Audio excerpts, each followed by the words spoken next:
ठीक है, और कुछ नहीं। बेस्ट आइडिया है, शॉर्टकट लिखना स्टार्ट करें, अच्छे से नोट्स भी बन जाएंगे। जैसे आप लोग लेक्चर सुनते हो तो लिखते थे ना स्कूल में, कॉलेजेस में, वैसे ही। The term assessment comes from the Latin word, याद रखो असेसमेंट टर्म कहाँ से आया है, has been derived from the Latin word और comes from the Latin word that is ad sedere, sedere, ठीक है, एड सेडर और सेडर बोल सकते हो। तो यहाँ पे एड सेडर which means to sit down beside, means to sit down beside, ठीक है। असेसमेंट का मतलब होता है, assessment is a last step of evaluation. आपका कोई भी एग्जामिनेशन का अगर लास्ट स्टेप देखते हो तो वो असेसमेंट होता है। After assessment feedback is given to the students. After assessment हम लोग क्या करते हैं, असेसमेंट मतलब जजमेंट करना, जस्टिफिकेशन देना, फीडबैक देना। उसके बाद हम क्या कर लेते हैं ना, बच्चों को रिपोर्ट कार्ड देते हैं या फिर उनके कैरेक्टरिस्टिक्स को डिफाइन करते हैं कि वो एक्सीलेंट बच्चा है या सुपेरियर है या फिर डम्ब है, कैसा है। तो ये जो जस्टिफिकेशन देते हो, रिकॉर्ड बनाते हो, तो उसके लिए ये पॉइंट लिखा गया है कि the term assessment comes from the Latin word assidere which means to sit down beside, ठीक है। चलो, assessment is primarily concerned with the providing guidance and feedback to the learner. अभी बोला था कि ये क्या देता है, जस्टिफिकेशन करता है या फिर फीडबैक देता है, गाइडेंस प्रोवाइड करता है। देखो असेसमेंट का बहुत टर्म्स है, असेसमेंट एक लास्ट स्टेप है, याद रखो assessment is a last step. जब आप रिपोर्ट बनाते हो ना, बच्चों को क्या करते हो, ग्रेडेशन में आप ग्रेडअप करते हो, ग्रेडेशन करते हो एंड ग्रेडअप हो जाता है कि वो क्लास 1 से स्टैंडर्ड 1 से, फ्रॉम स्टैंडर्ड 1 टू स्टैंडर्ड 2 वो क्या चला गया, आगे बढ़ गया, standard 2 to standard 3 in the next year, ऐसे सब्सिक्वेंट ईयर में वो बढ़ते जाता है। दैट मीन्स उसको आप ग्रेडेशन कर रहे हो, ग्रेडअप करते करते चल रहे हो। तो यहाँ पे आपने क्या किया, फीडबैक भी दिया, जो इसका रिजल्ट है कि फीडबैक का रिजल्ट ये हुआ कि बच्चा अब पास हो गया एंड अप क्लास को चला गया, अपर क्लास को चला गया।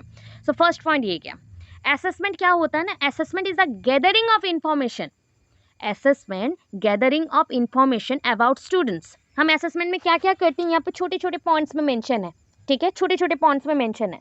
The first one, assessment is the gathering of information about students. हम बच्चों की इंफॉर्मेशंस को कलेक्ट करते हैं। जैसे आप स्कूल्स में हो तो स्कूल्स में रहने से आप क्या करते हैं, बच्चों की इंफॉर्मेशंस को पहले कलेक्ट करते हैं। देन करिकुलम को देखते हैं कि कौन से करिकुलम में आप पढ़ा रहे हो, that means ICSE, CBSE, CHSE, कौन से करिकुलम में आप कंटिन्यू कर रहे हो। The school environment, about the school environment, कैसा एनवायरमेंट में बच्चा पढ़ रहा था, स्कूल एनवायरमेंट।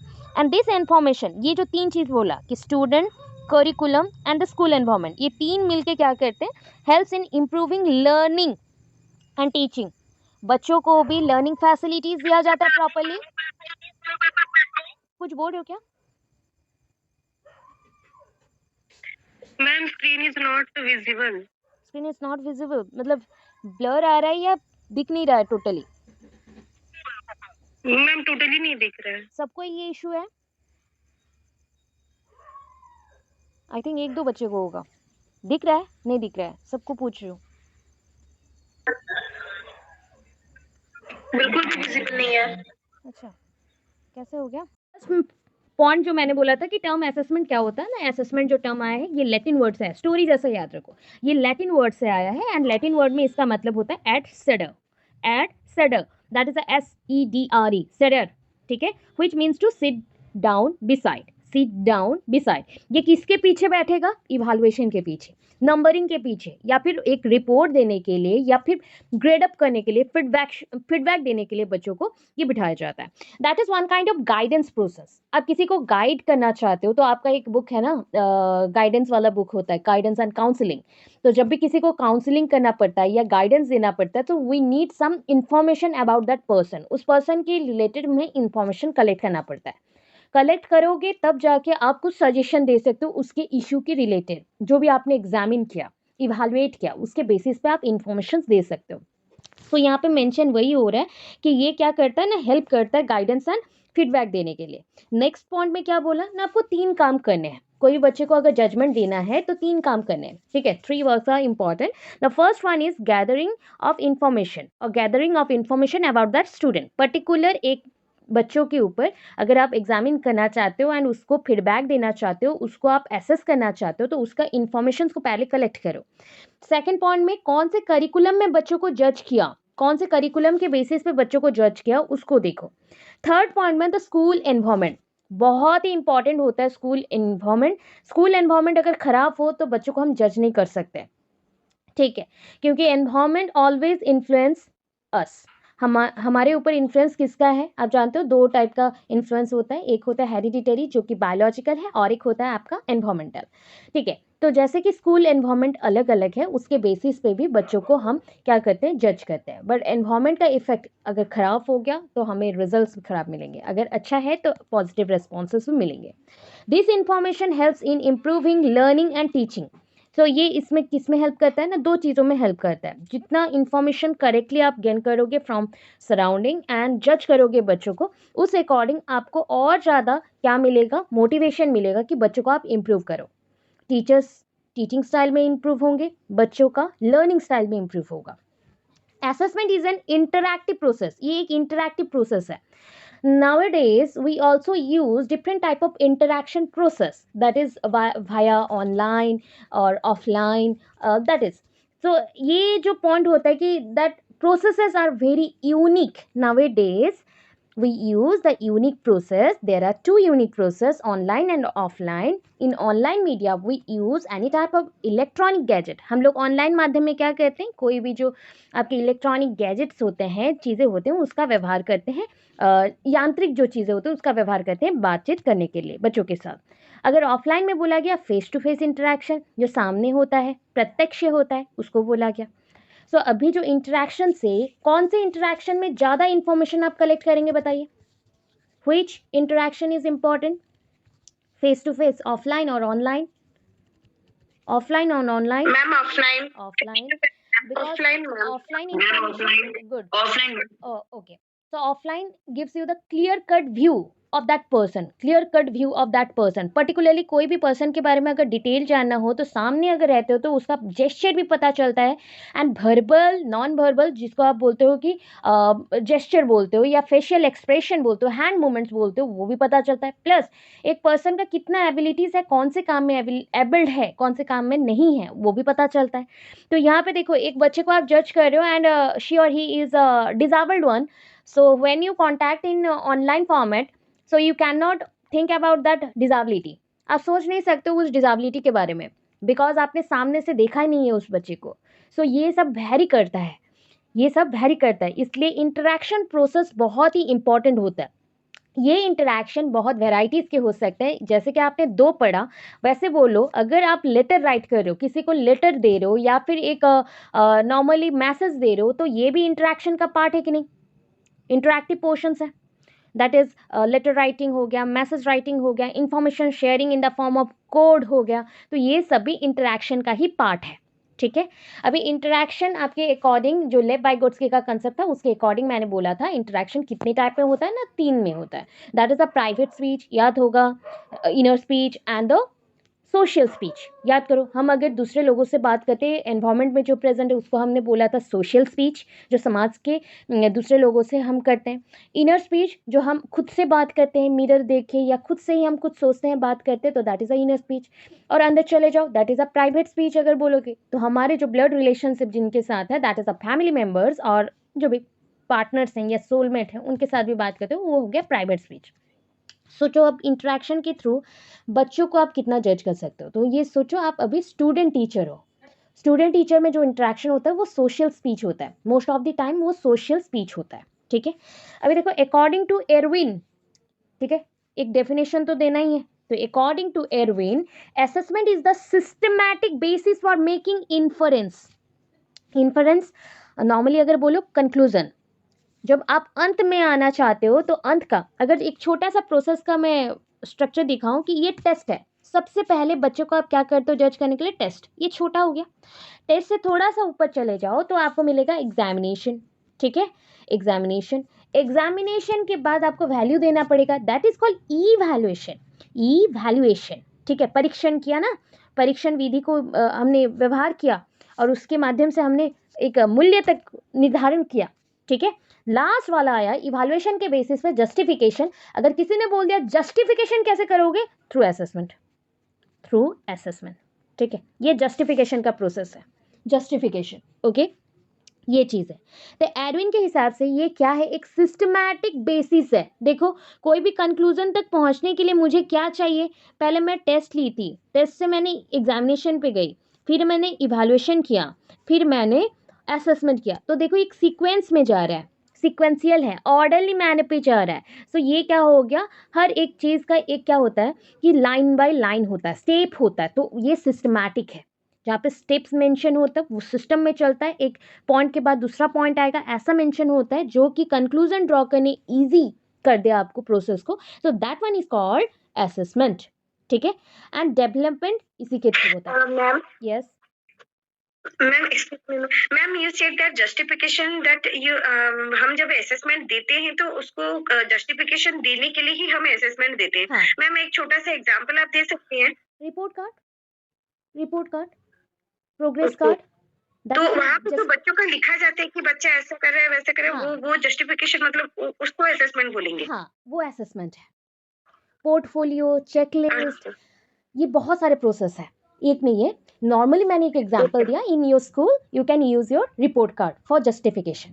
जस्टिफाई करना बच्चे क्या कर रहा है, वो क्यों ए ग्रेड से बी ग्रेड को गया, या फिर उसका स्कोर कार्ड डिफाइन करता है कि whether he is a very good boy और whether he is a very bad one. So हम वेदर और में भी जा सकते हैं कि कौन सा बच्चा है, कैसे बच्चा है, क्यों ऐसा हो रहा है। तो वो जो जस्टिफाई आपने दिया, फीडबैक दिया, that one is called assessment, ठीक है। Assessment, okay, thank you ma'am. Okay, so next again और एक डेफिनेशन लेंगे, 3 डेफिनेशन दिया है, 2 डेफिनेशन करो, इजी इजी लाइन वाला।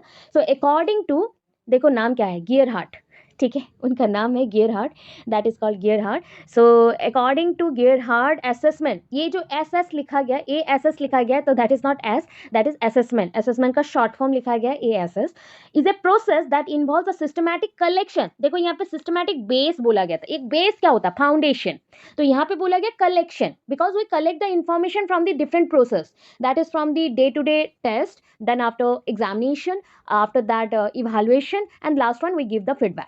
सो ये जो प्रोसेस हुआ ये भी सिस्टमैटिक कलेक्शन है, इंफॉर्मेशन कलेक्ट करो एक के बाद एक स्टेप का उपयोग करके, यूज करके, ठीक है। एंड क्या क्या, मैंने कोई भी चीज़ को अगर बताना रहता है ना किसी भी पर्सन को कि मैंने, पता है आज मैंने इतना इन्फॉर्मेशन लिया है, तो आप किसी को अगर समझा रहे हो कि मैंने इससे कलेक्ट किया, उससे कलेक्ट किया, फिर इतना इन्फॉर्मेशन को तुमको दिया, तो इसको बोलते हैं interpret.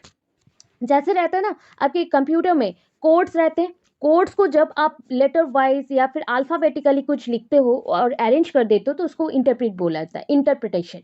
Interpretation one kind of बोल सकते हो ट्रांसलेशन, ट्रांसलेशन हार्ड लैंग्वेज से नॉर्मल लैंग्वेज में ट्रांसलेट करना, या इंफॉर्मेशन को कैरी आउट करने के लिए उसको सॉल्व कर देना, इजी वे में लेके आना, तो उसको इंटरप्रिटेशन बोलते हैं। तो मैंने जो कलेक्शन किया इन्फॉर्मेशन को, अगर मैं उसको इंटरप्रीट करती हूँ तो किस में इंटरप्रीट करूँगी, interpretation of a wide variety of information in the form of a report card, cumulative records, portfolios, checklist, etc. ठीक है, समझ आया। बहुत सारे टेक्निक्स हैं असेसमेंट के, बहुत सारे टेक्निक्स हैं, ये छोटा मोटा टेक्निक्स है, हमें एक आध समझ आएगा, अभी एक के बाद एक टेक्निक्स आएंगे। ये आपको बस बताया गया कि सिस्टमैटिक कोई भी चीज़ों को एक सिस्टम के नाते, जैसे एक स्कूल चला रहे हो, तो क्या मैं स्कूल में जाते ही एग्जामिनेशन कर लूँ, नहीं, पहले बच्चों को पढ़ाना पड़ेगा, बीच बीच में फॉर्मेटिव असेसमेंट या टेस्ट लेने पड़ेंगे, उसके बाद जब कोर्स कंप्लीट हो जाए सबमिटिव होगा, उसके थ्रू एग्जामिनेशन का मैं क्या करूँगी, रिजल्ट्स दूंगी, एंड आफ्टर दैट मैं रिपोर्ट कार्ड दूंगी। ये पूरा प्रोसेस कंटिन्यू होना चाहिए। तो इसके थ्रू हमने क्या किया, एक बच्चे का इन्फॉर्मेशन कलेक्ट किया जस्टिफाई करने के लिए। इन्फॉर्मेशन पहले करेंगे कि वो बैड है या गुड है, ये बहुत ही ज़्यादा इम्प्रूविंग बच्चा है या फिर वर्स्ट बच्चा है, क्या है वो चेक करने के लिए, इसको असेसमेंट बोलते हैं, ठीक है। अभी देखो characteristics of classroom assessment, check करो क्यों हम असेसमेंट करते हैं। एंड पता है ये असेसमेंट बहुत वेराइटीज़ का हो सकता है, ठीक है। सेल्फ सेंटर्ड असेसमेंट भी होता है, जब आप खुद को जज करते हो कि एम आई करेक्ट और नॉट, मैं करेक्ट हूँ या नहीं, मुझे ये करना चाहिए या नहीं करना चाहिए। तो ये जो जजमेंट दे रहे हो ना, ये सेल्फ है, ठीक है, खुद को जज करना, खुद को जज करना, ठीक है। अभी कुछ मैं एग्जांपल्स देती हूँ। लर्नर सेंटर्ड, देखो लर्नर सेंटर्ड बोला गया ना, so primary attention of teacher is focused on observing and improving learning. किसका, लर्नर्स का। देखो मेरा एक प्राइमरी रोल है, क्या करना, आपको पढ़ाना। सो आप मेरे लिए क्या हो, observing elements, observing elements as per your concern और as per your need I have to give something, I have to deliver something, or just like the pertaining some points which is important for your future, जो आपके जीवन के लिए और आगे जाने के लिए, बढ़ने के लिए कुछ सुविधाएं दे, वैसे चीज़ों को मुझे ऑब्जर्व करना पड़ेगा, ठीक है, हमारा एकमात्र काम है कि आपको आगे बढ़ाना, यही काम है ना टीचर का। तो टीचर, एज ए टीचर आपका रोल क्या होगा, लर्नर सेंटर्ड बोला है, तो लर्निंग को आप क्या बना रहे हो, मेन गोल बना रहे हो कि लर्नर्स का लर्निंग कैसे हो रहा है, उनको ऑब्जर्व करना, इम्प्रूविंग करना, उसमें चेक करना। ठीक है, एक बच्चा स्टार्टिंग किया था 0 से, क्या वो एंडिंग भी 0 में करेगा या 100 में करेगा? 70, 80, 100 हो सकता है, 70 to 100 हो सकता है। उसका लेवल था स्टार्टिंग में 0, बट अभी वो 70 to 100 है। देखो एक चीज नोटिस करना, when you took admission in the B.Ed, ठीक है, B.Ed first year, so your result is just like 0 because you don't know how to deal with it. आपको पता भी नहीं है उसके साथ डील कैसे करना है। हाँ, अगर मैं नहीं पढ़ाऊँ, कोई भी नहीं पढ़ाए, फिर भी आप ले आओगे 40%, 30% और 60%, ऐसा भी हो सकता है। बट जो आपने सीखा, ट्रेंड हुए, बहुत कुछ इंफॉर्मेशन लिया, वो चीज़ क्यों हुआ ना, due to practice. So teacher क्यों होते हैं ना, आपको प्रैक्टिस करवाने के लिए, रिपीटेडली इंफॉर्मेशन को देने के लिए, डिफरेंट पोर्शन से इंफॉर्मेशन को गैदर करके आप तक को पहुंचाने के लिए। तो ये होता है टीचर का काम। तो मैंने क्या ऑब्जर्व किया कि हमारे बच्चों को क्या नीड है। ठीक है, आप लर्नर्स हैं, आपका नीड क्या है, उसके बेसिस पे आपको हेल्प करना, आपके ऑब्जेक्टिव्स जो नीड है, उद्देश्य जो है उसका पूर्ति करना, मतलब पूरा करना। ठीक है, आपको अपने गोल्स तक पहुंचाना। तो ये लर्नर सेंटर्ड असेसमेंट है, लर्नर सेंटर्ड है। ठीक है, लर्नर सेंटर्ड है। अभी देखो टीचर सेंटर्ड, टीचर सेंटर्ड, तो टीचर सेंटर्ड बोल दिया गया ना। अभी क्या करेगा, आपको पता है कि टीचर जब ऑब्जर्व कर रहा है किसी भी पर्सन को, suppose I am observing you, मैं आपको अवलोकन कर रही हूँ, आपको देख रही हूँ, क्या कर रहे हो नहीं कर रहे हो, पूरा जज कर दिया। तो इसके बेसिस पे मैंने क्या ब्रॉडकास्ट किया या इन्फॉर्मेशन को बाहर दे दिया कि मेरा ये स्टूडेंट बहुत ही वीक है? किसी को मैंने बोला क्या? जब तक मैं आपको ऑब्जर्व कर रही हूँ, मैं रिपोर्ट कार्ड नहीं दी, अभी सिर्फ ऑब्जर्वेशन में हो आप। क्या हम लोगों ने शेयर किया आप कितने वीक हो, क्या करना है नहीं करना है, इतना कुछ नहीं दिया। मैंने उस बेसिस से बस आपको क्या दिया है, इंफॉर्मेशन गैदर करके दिया, बुक्स कौन से पढ़ने हैं, कैसे पढ़ना है, इस स्टाइल को अपनाने को बोला, बस इतना पॉइंट है। टीचर सेंटर में क्या होता है, हाउ टू एसेस, बच्चों को एसेस कैसे करोगे ये हमें सीखना है। ठीक है, हाउ टू इम्प्रूव, आपको इम्प्रूव कैसे करवाना है। ठीक है, व्हाट टू एसेस, क्या एसेस करना चाहते हो बच्चों में, क्या सिर्फ लर्निंग स्टाइल को ही एसेस करना है, या बच्चे क्या सीख रहे हैं, बच्चे क्या समझ रहे हैं, उसको एसेस करना है। ऑब्वियस है, क्या वो सीख रहे हैं, क्या वो समझ रहे हैं, एंड कैसे वो यूटिलाइज करें उस थिंग्स को अपने डे टू डे लाइफ में या फिर ओरिजिनल लाइफस्टाइल पे, उसको सीखना है। मतलब जीवन शैली का उन्नति निर्भर करता है आपके यही क्या है, असेसमेंट के ऊपर। मतलब हाउ टू लीव और how to adjust in the society, it is also normally based on your learning. So learning is very important. So learners को आप कंट्रोल कर रहे हो, मतलब टीचर सेंटर्ड ये हो गया। ठीक है, क्या पढ़ेगा बच्चा, तब जाके वो उसी को यूज़ करेगा अपनी सोसाइटी में। तो इसलिए बोला गया हाउ टू एसेस, क्या एसेस करना है, हाउ टू इम्प्रूव, कैसे इम्प्रूव करना है, how to what to assess, क्या असेसमेंट करना चाहते हो, and how to respond as a student. अगर आप मुझे कुछ भी पूछते हो तो मैं बोलूँ मुझे नहीं पता, so that is the negative point. ठीक है, कुछ भी करके बच्चों को समझाना पड़ेगा, that is your main motto, आपका ये मोटो रहना चाहिए। ठीक है, सो एज ए टीचर आपको डिस्कस करना है, रिस्पॉन्ड देना है, and teacher should not share result with outside. ये याद रखना, रिजल्ट मतलब 2 टाइप के रिजल्ट होते हैं। एक रिजल्ट होता है जो डे टू डे बेसिस पे हम आपको जज करके लेते हैं, जिसका रिपोर्ट कार्ड नहीं बनता, और एक रिजल्ट होता है जो लास्टली आता है एग्जामिनेशन के बाद, मेन एग्जामिनेशन के बाद। ठीक है, सो ये पॉइंट आपका हो गया टीचर सेंटर का। अभी देखो म्यूचुअली बेनिफिशियल, म्यूचुअली क्या होता है पता है, जो एक दूसरे के लिए बहुत ही हेल्पफुल हो, जो म्यूचुअल फंड्स बोलते हो। हाँ, म्यूचुअलिस्टिक रिलेशनशिप होता है, म्यूचुअल रिलेशनशिप, आप मेरे लिए कुछ करो, मैं आपके लिए कुछ करती हूँ। ठीक है, ये relationship, give and take, give and take वो वाला। सो बोलते हैं ना, give respect to gain respect, मतलब आपको मैं अगर रेस्पेक्ट दूंगी सेम मुझे भी मिलेगा। सो यहाँ पे कैसा रिलेशनशिप है पता है, अगर ए एंड बी दोनों क्या है, ये स्टूडेंट है, ये आपका टीचर है, सो दोनों के अंदर ऐसा एरो मार्क वाला रिलेशनशिप है, बोथ साइडेड, बोथ साइडेड। ए हेल्प करेगा बी को कि मुझे क्या चाहिए, क्या प्रॉब्लम है, ये सब मैं बता दूं, एंड मैं एक एक्टिव पार्टिसिपेंट हूँ, एज ए स्टूडेंट मैं एक एक्टिव पार्टिसिपेंट हूँ। ठीक है, एक्टिव पार्टिसिपेंट हूँ, तब जाके बातचीत में बहुत सुविधा आएगा। एक्टिव पार्टिसिपेंट तो एक्टिव है, तो वो देगा बी को कि मुझे क्या चाहिए, क्या नीड है, कैसे फुलफिल करना है, ये मैं बताता हूँ। मुझे क्या चाहिए, नीड होता है, सारे लोगों का अपना अपना नीड्स हैं, लर्निंग ऑब्जेक्टिव्स हैं, तो उसको फुलफिल करने के लिए पहले स्टूडेंट्स को बताना पड़ेगा। एज ए टीचर बी क्या करेगा, मोटिवेशन देगा, बच्चों के इंटरेस्ट को इंक्रीज करेगा, बच्चों को गाइड करेगा, काउंसिल करेगा if they are very poor in some subjects या फिर सफ़र हो रहा है, एंड उसी के बेसिस पे टीचर का सक्सेस भी जुड़ा हुआ है। टीचर का सक्सेस भी जुड़ा हुआ है। एक बेस्ट टीचर वही होता है जो हेल्पफुल हो ऑलवेज, एंड एक बेस्ट स्टूडेंट भी वो होता है जो एक्टिव पार्टिसिपेंट हो इन एवरी वर्क। ठीक है, so students are active participant here. ठीक है, यहाँ पे बच्चे क्या है, एक्टिव पार्टिसिपेंट्स हैं। Student are motivated by increase interest of faculty in their success. देखो, आप लोग अगर अच्छे मार्क्स लाओगे, अच्छा से और पढ़ोगे, आगे बढ़ोगे, तो ऑब्वियस है हम लोग भी क्या हो जाएंगे, और ज़्यादा फोकस्ड हो जाएंगे आपके ऊपर, मोटिवेटेड, हमें भी मिलेगा मोटिवेशन, फीडबैक मिलेगा। हमारा फीडबैक क्या है, अगर आपका रिजल्ट अच्छा हो गया ना, ये हमारा फीडबैक है। ठीक है, एंड अगर मैं आपको जज करती हूँ, दैट मीन्स रिजल्ट कार्ड आ गई, तो उसमें ही पता चल जाएगा कि मैंने कितना पढ़ाया हुआ है। तो ये होता है म्यूचुअल रिलेशनशिप यहाँ पे। ठीक है, so interest of faculty in their success, as learner teachers improve their skills and gain new insights. मतलब अभी क्या है ना, बच्चों को भी डेवलप करवाना है, उनके इंसाइट लर्निंग में वो क्या सोचते हैं, समझते हैं, कितना आगे बढ़ रहे, उसमें भी हेल्प हो जाएगा। प्लस एक टीचर होने के नाते आप एक लर्नर भी हो, पहला चीज़, तो आप स्टूडेंट भी हो, तो आपका भी इम्प्रूवमेंट होगा। Day by day you improve your self, day by day you improve your self, your voice and your gesture, your way of talking, ये सब कुछ चेंज हो जाएगा। आज चेंज्ड। ठीक है, ये सब कुछ चेंज हो जाएगा। आफ्टर दैट और एक आया फॉर्मेटिव। क्या होता है, सुनो, ये फॉर्मेटिव असेसमेंट का बात बोल रहा है, बट शॉर्टकट अभी दे रही हूँ, फिर से मैं अच्छे से आपको बताऊंगी। ठीक है, एक एक टॉपिक को जाना है। सो फॉर्मेटिव असेसमेंट क्या है, assessment are almost never graded. अभी देखो, फॉर्मेटिव असेसमेंट में क्या होता है, फॉर्म मतलब थोड़ा थोड़ा करके आपको बनाना। ठीक है, सोच लो एवरीडे के बेसिस पे जो आपका जजमेंट चल रहा है, तो मैं ना यहाँ पे ABCD ऐसे लिख रही हूँ, तो सोच लो ये फर्स्ट डे का है, ये सेकंड डे का है, ये थर्ड डे का है, ये फोर्थ डे का है, ऐसे करके आप एडिशन करते हुए चल रहे हो।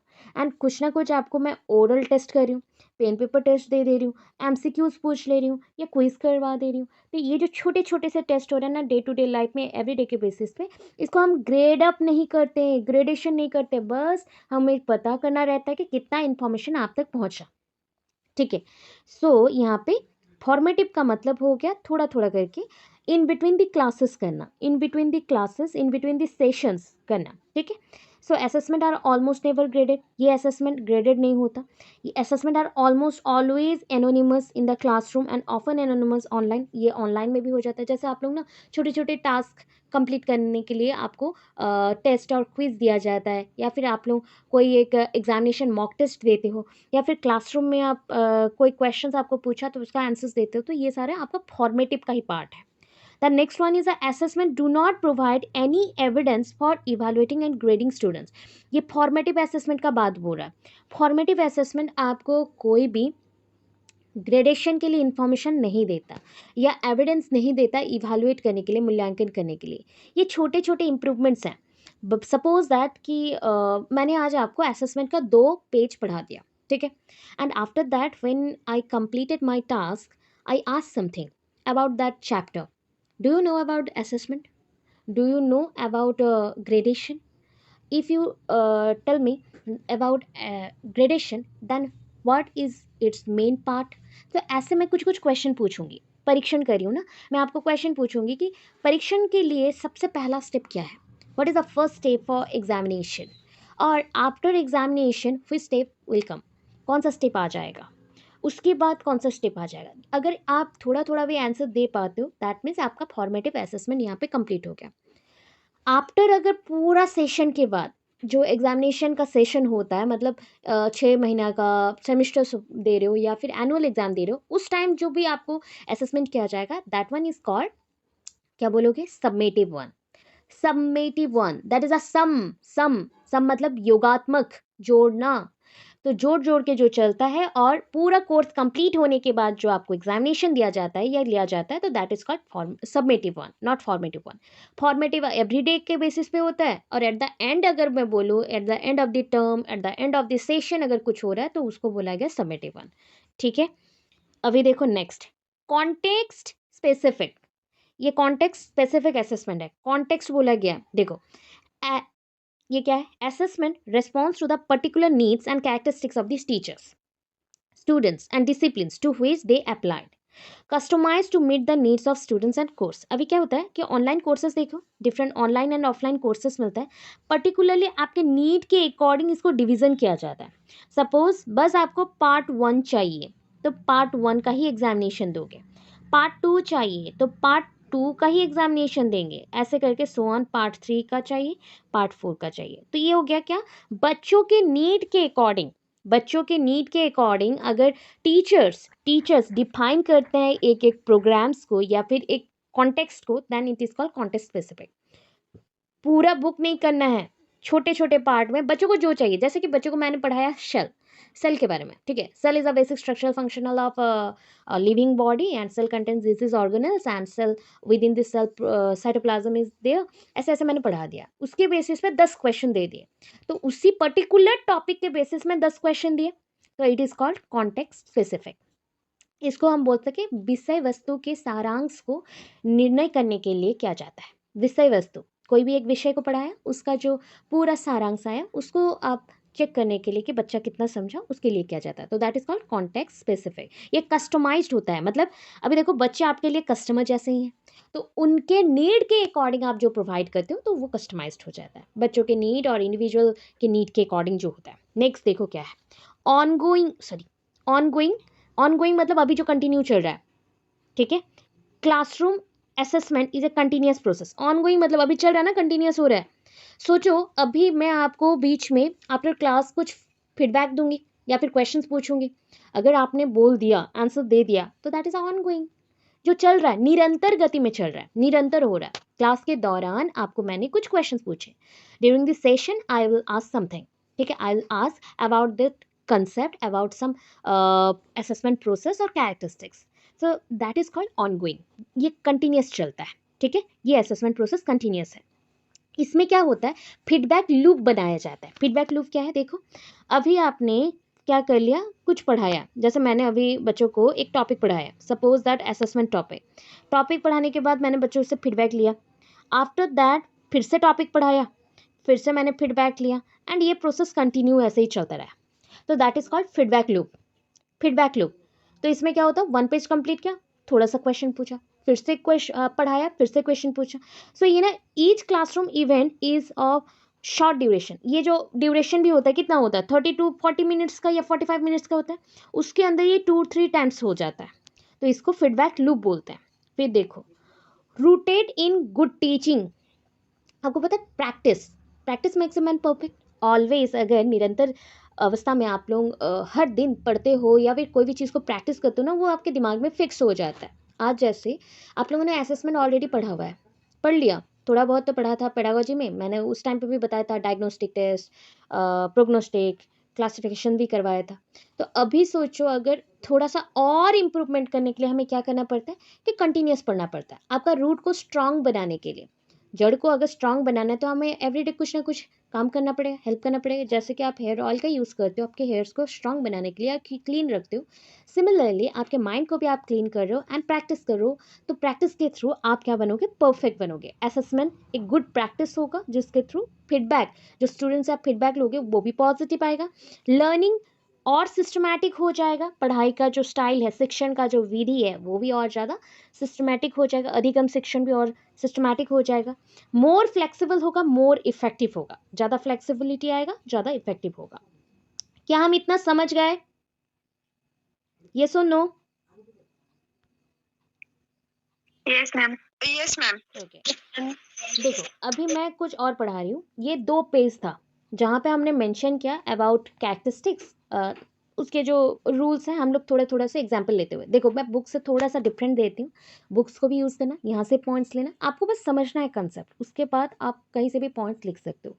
पॉइंट्स इतना है कि ये फीडबैक प्रोसेस में यूज़ होता है, जस्टिफिकेशन के लिए, ग्रेडिंग अप करने के लिए, प्रोफाइल बनाने के लिए, आपके प्रोफाइल्स में भी चेक करना, जब फेसबुक या इंस्टा कुछ भी यूज़ करते हो तो वहाँ पे पहले आपका नाम रहता है, उसके बाद आपका डेट ऑफ बर्थ या ऑक्यूपेशन मेंशन करते हो, कौन हो आप, कहाँ से हो, तो ये सब देखो ना 1 by 1 देते हो, कभी भी आपने date of birth first they दिया उसके बाद आप अपना नाम नहीं देते।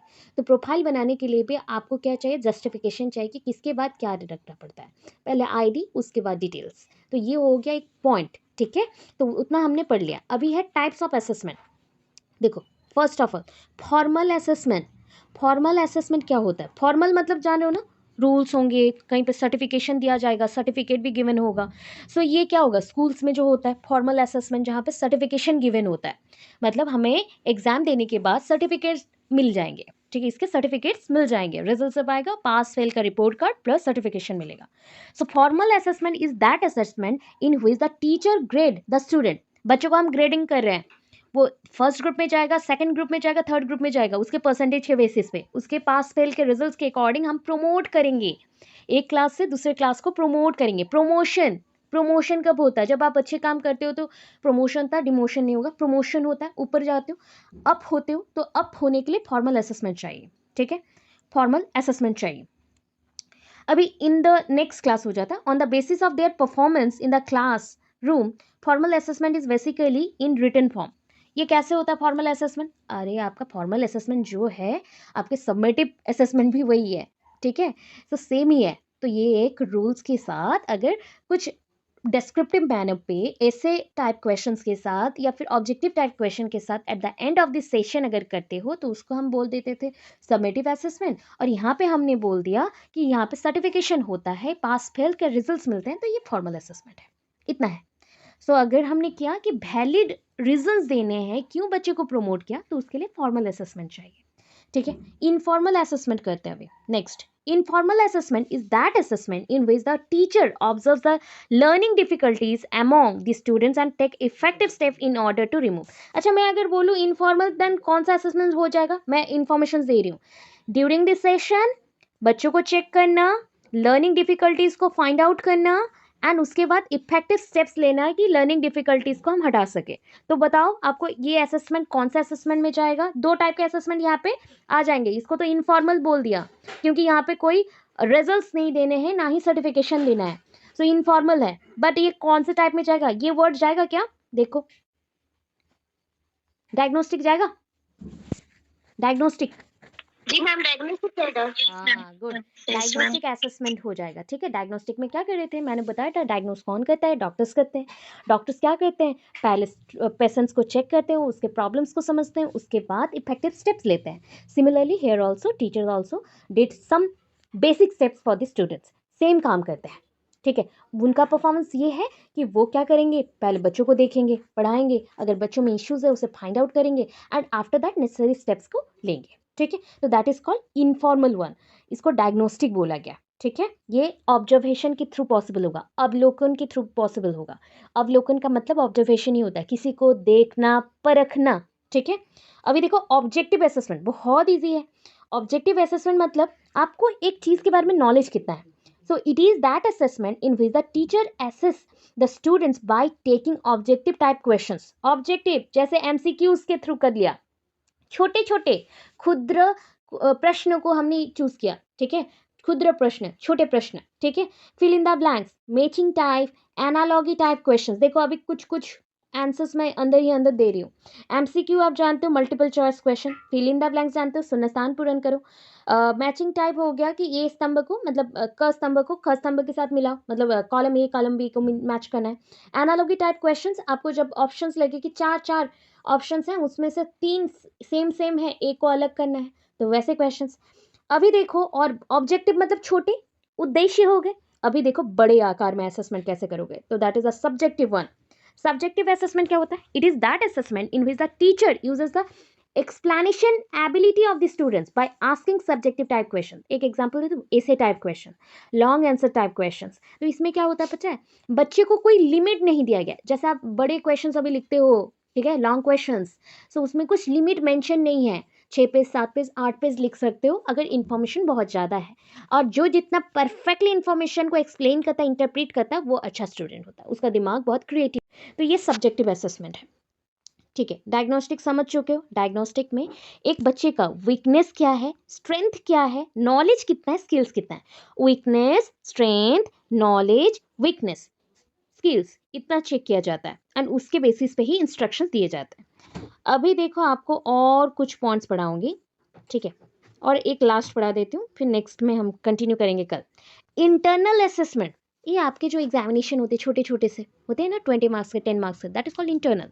सो it evaluates what student do when they are in the classroom. मतलब देखो छोटे छोटे से हैं, मतलब इसको बोल सकते हो one kind of part of A formative. ये फॉर्मेटिव का ही एक पार्ट है इंटरनल असेसमेंट। मैंने 1 महीना आपको पढ़ाया, उस 1 महीना में आपने कितना सीखा है उसको अगर मुझे चेक करना है, और एग्जामिनेशन के थ्रू ही हो सकता है, तो इंटरनल एग्जाम होगा, उसके बेसिस पे इंटरनल इवैल्यूएशन होगा, इंटरनल इवैल्यूएशन से इंटरनल असेसमेंट होगा। पहले जो टर्म्स है ना उसके साथ एग्जामिनेशन टर्म लगा सकते हो, इवैल्यूएशन टर्म लगा सकते हो एंड असेसमेंट टर्म लगा सकते हो। जैसे कि देखो मैंने अभी बताया इंटरनल, तो इंटरनल से 3 वर्ड आए। इंटरनल असेसमेंट है जो लास्ट में होगा, इंटरनल एग्जामिनेशन है, ठीक है, और एक इवैल्यूएशन है। तो पहला कौन सा है बताओ, एग्जामिनेशन, ठीक है, फिर इवैल्यूएशन, फिर असेसमेंट, 3 चीज़ हो सकता है।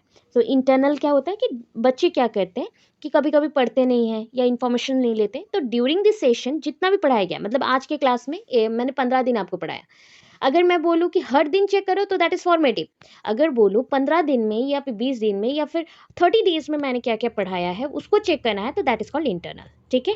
Teacher collect valuable information about the student in the classroom, इसके थ्रू भी बच्चे का इंफॉर्मेशन टीचर्स कलेक्ट कर सकते हैं। नेक्स्ट है एक्सटर्नल असेसमेंट। एक्सटर्नल मतलब समझ लो टोटल बच्चे का स्टैंडर्ड चेक करना है कि उसका लेवल कहाँ तक है, कौन से लेवल तक वो पहुंचा है। सो एक्सटर्नल असेसमेंट और स्टैंडर्डाइज टेस्ट, इसको स्टैंडर्डाइज असेसमेंट भी बोलते हैं क्योंकि स्टैंडर्ड चेक किया जाता है। एंड इसके लिए जो क्वेश्चन पेपर होता है ना, पूरे सेशन के लिए जो क्वेश्चन पेपर बनाया जाएगा सारे बच्चों के लिए वही होता है। एंड इसका मतलब है बच्चों को टेस्टिंग करना, उनके डेवलपमेंट को टेस्टिंग करना, and use by different sources outside of the student school. कहीं से भी आप चेक कर सकते हो, कहीं से भी क्वेश्चन पेपर ला सकते हो, आउटसाइड से ला सकते हो, कहीं सोर्स को बहुत सारे हैं आपके, ऑनलाइन मिल जाएंगे, ऑफलाइन मिल जाएंगे। एंड ये जो असेसमेंट है वन काइंड ऑफ इंडिकेटर्स हैं बच्चे का एजुकेशनल अचीवमेंट कितना है, बच्चा कौन से लेवल तक प्रमोट हो पाएगा, उसको चेक करने के लिए किया जाता है। तो एक जैसा बोल सकते हो ना, ये सबमेटिव असेसमेंट है, ठीक है। और उसके बाद और भी 4-5 पॉइंट्स हैं जो कि हम कंटिन्यू करेंगे नेक्स्ट क्लास में, ठीक है।